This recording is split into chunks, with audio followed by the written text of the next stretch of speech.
Hello and welcome to another captaincy video from Fantasy Football Scout. It's double game week time again. This time Leeds and Southampton play twice. So they play each other at the end of game week 25, while Leeds also play Wolves and Southampton face Chelsea. My name is Joe and joining me is David to look at the best armband options for double game week 25. David, how are you? Yeah, very excited actually, to be honest, because it's been ages since I've been on one of these videos. It's just been so busy with all the double game weeks we've had and all the midweek game weeks. And Yeah. I counted, I think it's 13 now, I think, game weeks since December the 5th. And it's been incredibly bonkers, and it hasn't always been time to squeeze in video appearances. So it's good to be back. Yes, it's a double game week this week, but it's felt like that. You know, even though they've divided it into 2 game weeks, it's like deadline Tuesday, deadline Friday or Saturday, following Tuesday. It's just been relentless with football almost every night. So sometimes, yeah, and obviously as fantasy managers, we have to watch Burnley play and things like that. So that's the way it is. But that was double game week 24, where Burnley, of course, playing twice. Just before we look at some of the key options, I understand that Fantasy Football Scouts working with Fan Team, and there's a Champions League game open. So, David, what's that about? Yeah, so as you say, we're working with Fan Team now, and they've got a Champions League game that's open. And of course, the Champions League is back tonight on Tuesday night. So the Champions League game has €250,000 worth of prizes, and €25,000 goes to first place. It's a knockout stages game, so it doesn't matter if you missed the group games; you can still get involved. No problem, as if it was starting anew. The link is in the description if you want more information, and it's 18 plus. And if you are going to be involved, then make sure to be gamble aware, and you can visit begambleaware.org for more information on that as well. Okay, looks good. Let's move on to matters to do with FPL Double Game Week 25. I think this team are going to be top of the bill, really, for most people when it comes to captaincy decisions. That's because they can't stop attacking. And they got 2 game weeks as well. So let's start with Leeds. Let's have a look at them. So what I've got some stats on the screen. This is last 4 game weeks. Wolves and Southampton are their opponents. Both have been quite porous at the back, quite obliging defences. Looks a great time to attack, to invest in a Leeds attacker and captain one of them. But which one? So first of all, are Leeds options possibly the best captaincy options? And which one? I've got some stats up on the screen, so we'll come to them in a bit. Yeah, so on the surface, Leeds do look like the place to go, and I'd booked in Bamford to be my captain for this game week a couple of weeks ago. I'd even been considering the triple captaincy, which I don't think I'm going to go with now. But at least it was on my mind. Of the 2 teams, yes, you've got to say that their fixtures look better. Playing Southampton, who've been conceding a fair bit recently, and Wolves, whereas Southampton obviously have to play Chelsea as well. So across the game week as a whole, you'd sort of fancy Leeds in that scenario. Now, the problem is right now that I don't really know what the situation is on Calvin Phillips, which is annoying because that, for me, underpins this whole thing. And, I've not been on these videos for a while, and I'm straight back in already, like, kind of poo-pooing the best options, which I feel like is my MO, to be honest. But, without Phillips, they are really not the same team. He is the guy that holds the whole thing together, both defensively and going forward. I mean, the defensive impact is kind of obvious. Yeah. Everybody knows about it, really. He's missed 5 games this year, game week 6, 7 and 8, 19 and 24. And in those games, they, to be fair, in the first of those, they beat Villa 3-0 at Villa Park. So, I haven't started that well. But in the other games, they lost 4-1 to Leicester, 4-1 to Crystal Palace. I mean, that takes some doing. They lost 1-0 to Brighton, which you as a Brighton fan could probably also say that takes some doing as well. That was their pitch was also a factor in that. But yeah, true as well. But then obviously they've lost to Arsenal as well, 4-2. They got absolutely mowed over in the first half.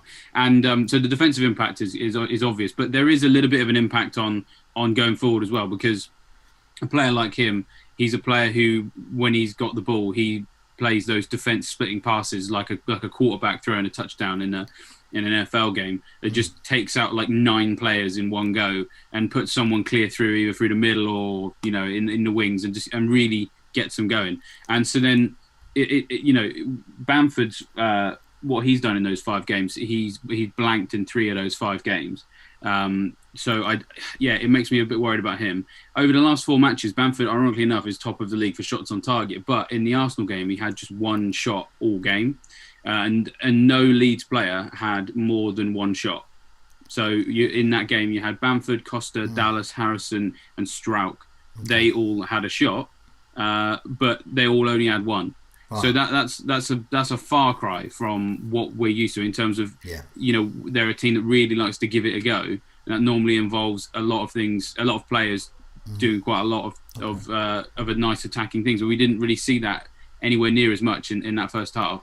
And I do think a large part of that is down to Phillips not being there. So before I get into who I think is the best Leeds option or whatever, I'm going to spend a large portion of this week following the Phillips situation, because if he's back and he's fine, then all of a sudden I can start feeling a lot more confident about captaining Bamford or Rafinha, because just for me he is the absolute linchpin of that team. When he's not there, they're just nowhere near as good.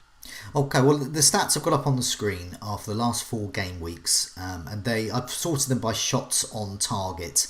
But there's also other stats there, minutes per baseline bonus as well. So that's basically the bonus they get for what they do apart from scoring, assisting or clean sheets. It's also got whether they take corners and assists and chances created. What that shows is that Bamford is top for shots on target with 7.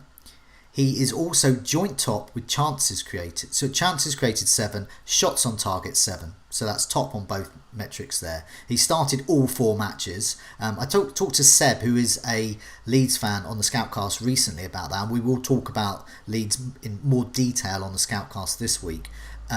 But one of the things he mentioned, I was concerned because Bamford had been taken off at around 45 minutes, 50 minutes at one match. And I was saying, is he likely to be rotated, dropped, rested?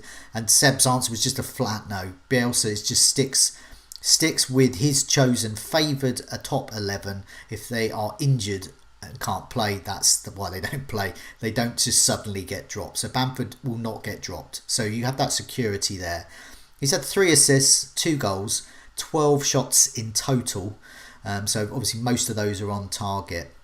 And he's picking up a baseline bonus every 12, 13 minutes or so. So yeah, he's, underlying stats wise, a great option. But as you say, his attacking threat diminishes, as do all Leeds players, if Phillips isn't there. Rafinha is another great option.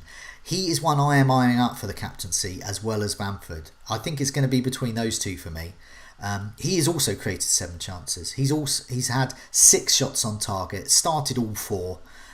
He's taken 15 corners. So at an absolutely beige upside chasing level, it's the bloke on corners who could get assists. He's indeed got 2 assists and he's scored once. He's had 11 shots. He's picking up a baseline bonus every 10 minutes. So he's a midfielder, so he gets more for a goal. He's got really good, really strong assist potential just from the basics of taking a corner and someone heading it in. And he's also could get bonus basically for the jobbing stuff of showing up, passing, tackling, etc. So yeah, he's a strong option. Both of those are strong options. I'm considering Rafinha. And just to add to some of the things you mentioned there, the one thing I noticed that was really quite interesting and exciting is, for those of us who are really dull and enjoy boring stat stuff, I have a table for minutes per expected goal involvement over a specific period. So over the last 4 matches, Bamford and Rafinha have the exact same figure. So their minutes per XGI is 165.9 minutes each. Now, when you think about just looking at the top 10, it's sort of like 65.4, 77.2, 98.1. That's Aubameyang, Gundogan and Sterling. The fact that both players have exactly the same number is just mad when you think about all the variables within that. But that, for me, kind of further points towards what you were saying there, in that they seem equally as likely to actually get attacking returns across that period. But Rafinha is a midfield player. So then if you're looking at explosive captaincy potential, then maybe Rafinha pushes just ahead of Bamford on that particular metric. But also, if we look at talking about the absence of Phillips, in the Arsenal game, Rafinha created more chances in that match than any player. So even though Phillips diminish the sort of the goal threat for a lot of these players. Rafinha's assist potential wasn't damaged at all because, as you say, he's on the corners. So for Leeds to be comfortably second best in that game, but Rafinha be top of the charts for chances created across the whole pitch, both teams, sort of to me suggests that he will feel the loss of Phillips, if Phillips isn't available, less keenly than Bamford might. Looking at them, whether Phillips is there or not there, I'm going to guess that Bamford and Rafinha are going to get similar points, except Rafinha has a slightly higher potential of more because he simply gets more points from being a midfielder. Yeah, exactly. But if in terms of the captaincy, we have to sort of start looking strategically, and that horrible phrase effective ownership comes into play. And that's where we notice that our players, whether we captain them or not, when we captain Fernandes, it's okay. If you don't captain Fernandes, it's actually a red arrow. I fell 6,000 places despite owning Fernandes when he scored at the weekend. Now Bamford is in danger of getting that sort of effect happening. He is currently in 53, just over 53% of teams. The bulk of those will captain him. So if you don't captain Bamford, you will probably get pretty much no ranking gain from him. You could possibly get a red arrow if there's a surge of support in people drafting him in. Whereas, as we pointed out on the Scoutcast last week, Rafinha was in under 3% of teams. If you captain that player, despite he's going to get a surge in ownership, but he's not going to get up to 50%. Not going to be in half of teams. So if you captain him, the gains could be absolutely huge. So that's something to bear in mind there. He is the differential pick. Worth mentioning Harrison. Created 4 chances, 5 shots on target. If you wanted to perhaps triple up on Leeds and consider Harrison, our ultra differential there, he's also started all 4, and he's had six shots in total. So he's below Bamford and Rafinha, but he's someone in the mix as well. Yeah, he's got a really nice matchup this weekend for this particular not weekend for this game week, I should say, with Southampton's defence. I mean, Southampton's defence, we haven't really touched on that yet, have we? Their defence has been quite obliging in the last 4 matches. I'll put the defences figures up now. Actually, yes. So these are last 4 matches, all teams here. So carry on. So joint worst for big chances conceded there, up there with some really bad teams like Liverpool and Everton. But still compared to everybody else, hasn't been very good. Now digging deeper than just the raw number, because you could look at that and think, right, well, Bamford and Rafinha are going to smash it, and they might. But digging deeper in terms of looking at where they're conceding these chances, in the last 4 matches, Southampton have conceded 8 chances on their left flank, which is actually the 5th best in the league. Only 4 teams have conceded fewer chances on their left. They've conceded 9 chances through the middle, which is good enough, sort of like mid top half, right? But they've conceded 17 chances down their right flank, which is the 3rd worst in the division. It's over double how many they've conceded on their left. Nearly double what they conceded through the middle. The right flank is really, really bad for them right now. That's just remind me. That's where Walker Peters plays. Is that? Yes, and so Walker Peters has been missing, and Walker Peters is back. But in terms of the problems they've had in that area, that's where Harrison's going to play. Okay. Harrison would match up against that flank. Also, Walker Peters, I understand, may be injured. Yeah, so he might not be playing anyway. So either way, that area of the pitch has been a problem for them. Yeah, so again, if we're looking for these differentials that maybe have a decent chance, Harrison is in form and lines up against a problem area for Southampton. Okay, that's a really good piece of information there. We'll discuss that further on the Scoutcast, definitely. But the figures I've got up on the screen. Big chances conceded, last 4 matches. I put these up prior to the West Ham Sheffield United ones on that took place on Monday night. This is being recorded on Tuesday morning. As you can see, Liverpool and Everton are the worst in terms of conceding big chances, but Liverpool have conceded 11 big chances, and their goals conceded is 9, and their expected goals conceded is just over 7. Whereas with Southampton, their big chances conceded is 11, but their goals conceded is 15. So when they face a big chance, they are more likely to concede. Although their expected goals conceded is on a par with Liverpool and Everton there. But Southampton, that did stand out as an interesting stat. They're conceding a lot of big chances, but they're actually conceding more goals there. So they're one of two things. They're either massively unlucky or they're just really bad at conceding big chances, at keeping big chances out.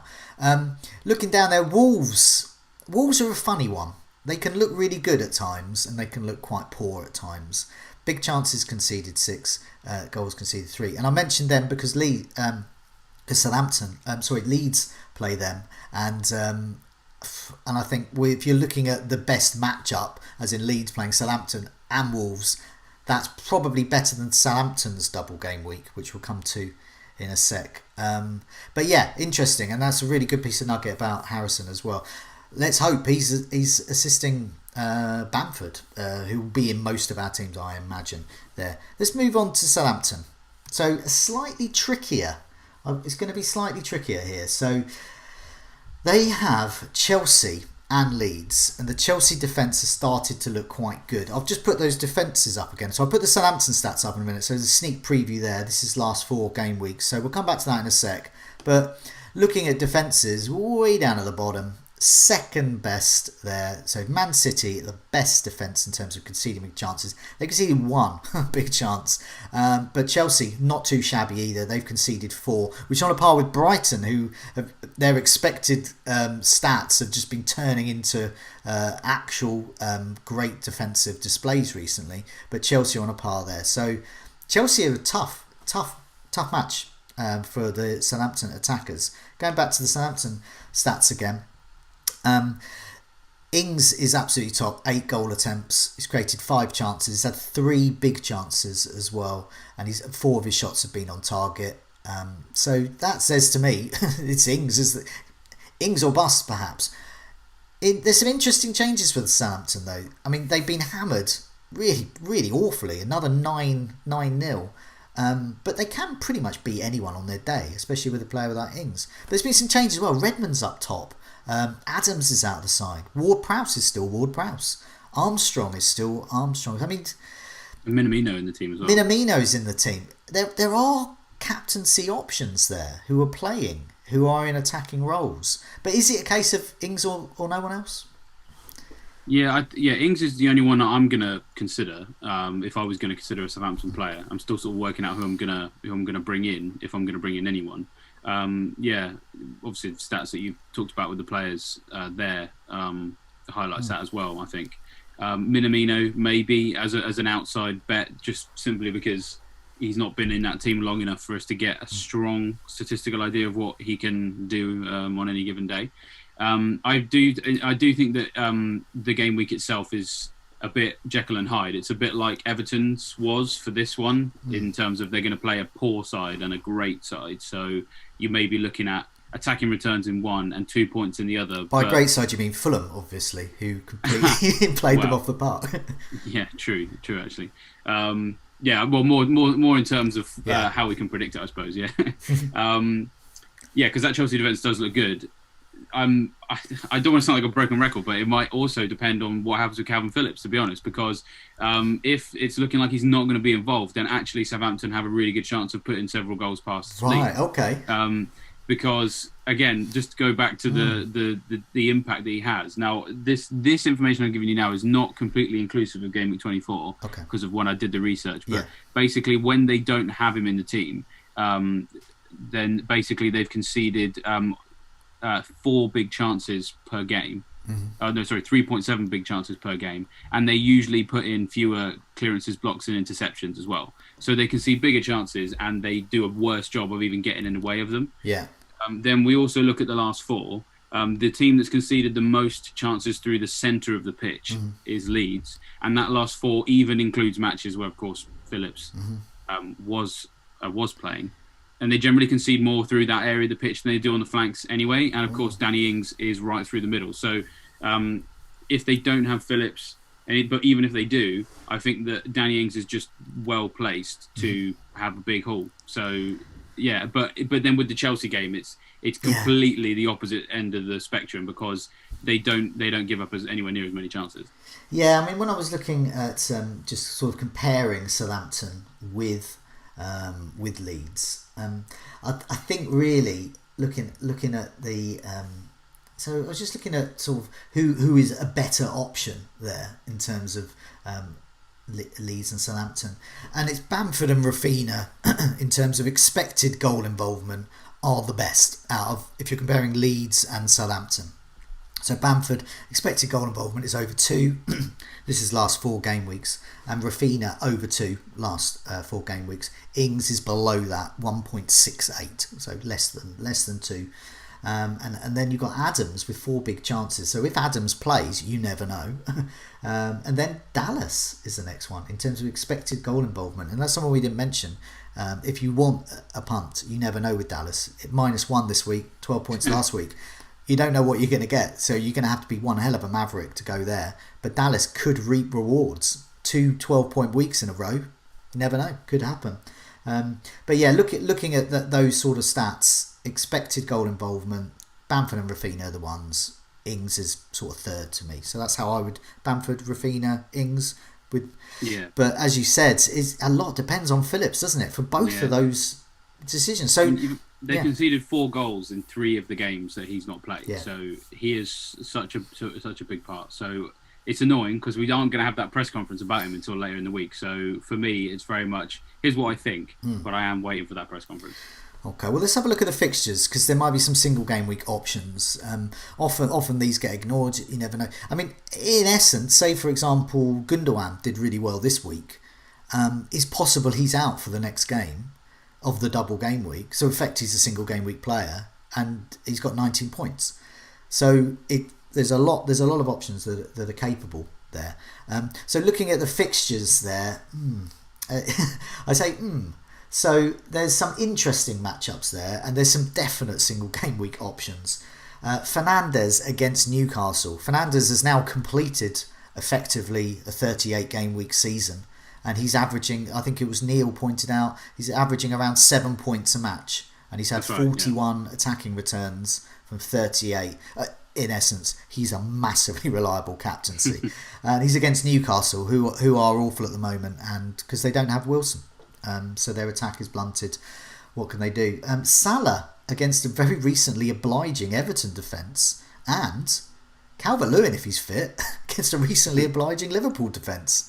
That could be a lot of goals. It's a derby as well. And of course, I've been looking at Salah. Yeah, Kane and Son play West Ham. So there are options. Do any of those sort of spring out to you? Yeah, well, Salah is staring at me like he wants me to captain him. It's annoying. So I'll talk about the stats, and then I'll talk about some very illogical sort of way of looking at a derby. Last 4 matches, Salah's had 5 big chances, which is the second highest in the league. It's more than Bamford. He's had the same number of shots on target, and he's had the same number of shots in the box. So what that says is in that period, Salah has shot on target the same amount of time as Bamford, but the chances he's getting are bigger, which means his minutes per expected goal involvement is higher. His shot accuracy is a little bit lower, but his goal conversion is much higher. And of course, we know he's on penalties, whereas I still don't always know with Bamford at Leeds. I mean, I think he probably will, but yeah, he's got a bit of an edge over him there. Liverpool don't seem to have one player who, when they miss, they're awful because they can still win without Van Dijk or whatever. So there's less of a reliance factor there, as previously discussed with Phillips. And Everton's defence looks quite poor, second worst XGC in the last 4 matches. And so then you could maybe even argue the same case for Calvert-Lewin. But it's Liverpool v Everton, and even though we've seen some absolute goal fests in recent years, I can think of so many times we've done these videos and gone, one of them looks decent for this, and then it's a 0-0 or a 1-1 with like a goal, like Tom Davis and I don't know, Wijnaldum get the goals. That can happen because Liverpool under a lot of pressure. For the first time in a long time, they might come into this game really feeling like they really cannot lose it, rather than go into it with we have to win it. Everton, I think, would probably take a point off Liverpool right now. Of course, I mean, they might, sort of smell blood in the water and go for it too. But the thing is, with these derbies, are so unpredictable. So that puts me off a little bit. But anyone who was going to take a bit of a punt, you've just already alluded to the fact that double game week 24, Gundogan might end up being a single game week option. I think that this game week has less kind of reliance on the double game week matches, because I still think they're not as attractive as the 24 ones were, because we don't have Man City. They're not anywhere near as attractive as maybe 26 and 27, or like what we're expecting to come up because of the FA Cup games. Out of most of the double game weeks we've had, this for me is the one where going for a single game week option isn't the worst idea in the world. But of course, it may come back down to the effective ownership, because even though I don't think these double game week matches are as appealing as maybe the masses do, the fact that the masses find them appealing might just establish Bamford as a bit of a monolith you can't avoid. Even if they're, in inverted commas, wrong, or they don't understand the whole Phillips thing or whatever. Like that means nothing to them. So then that sometimes ends up forcing your hand. So that factor is going to hang over our heads as well. Definitely. I mean, this could be a rare week where if you got Fernandes, you can celebrate, and you're not captaining him, you can actually celebrate one of his goals, which is that's a rare thing. Curse is too popular. I've got some stats here about just for some of the looking at the single game week options here. What I've done is I've sorted this last 4 game weeks expected goals non-penalty.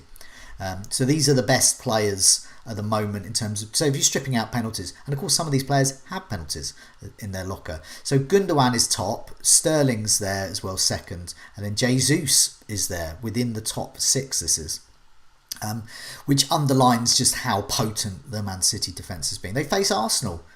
If Gundogan is fit, Gundogan is still a great captaincy option. So Sterling. Looking for Salah, so I'm going to skip the West Brom forward. I'm going to skip Cavani for this one. Although if you are Maverick, and Cavani is low owned, but he's just, to me, he's not a reliable captaincy pick as shown against West Brom. And who came away with points out of the Manchester United players? It was of course Fernandes. But Salah is interesting. You mentioned about the big chances. Salah's had 5 big chances. I've seen a lot of people wanting to drop Salah. He's got a potential double game week coming up in game week 26. His expected goal involvement is well over 3. He's had 4 goals in his last 4. And his expected goals non-penalty is well over 2. So he's right up there. And he's on penalties as well. And he's on penalties. So that's what we're going to have to. So I've stripped away penalties, which of course he is on. And of course he scored against Man City. So, Salah's a great option. He's a great option. He's very reliable. We're going to talk more about the likes of Salah and some of these big heavy-hitting shields and whether we should keep them on the Scoutcast this week. So do watch that. It's a tough one this week in terms of the double game weeks. As you said, are the double game weeks actually double game weeks? And could the likes of Fernandes, even Salah, do better? So just before we finish... between Bamford and Rafinha, but you're looking at Phillips. Would you? I mean, even if, let's say Phillips isn't playing, would you still captain Bamford or Rafinha?